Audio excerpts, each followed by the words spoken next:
W letter থেকেও একটি সুন্দর ফুল আঁকা যায়।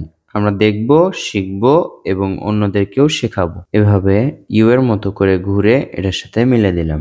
এবার দেখুন এখান থেকে 1, এই পাশে একটা 2, 3, 4, 4টি দাগ দিলাম। এবার দেখুন এই দাগগুলোর মাথায় এভাবে মিলে দিলাম।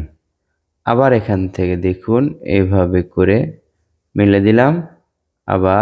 আবার দেখুন এখানে 1, 2, 3, 4, 4টি দাগ দিলাম। একই রকম করে এখানেও পাপড়ি আঁকবো আমরা, 2টি এবং 3টি। নিচের দিকে সোজা একটি দাগ আসবে এবং আরো একটি দাগ।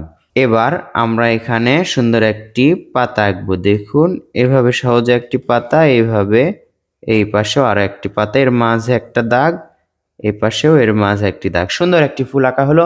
কেমন লাগলো আপনাদেরকে ডব্লিউ থেকে সুন্দর একটি ফুল আঁকা? কমেন্ট করে জানিয়ে দিন। ভালো লাগলে লাইক করুন।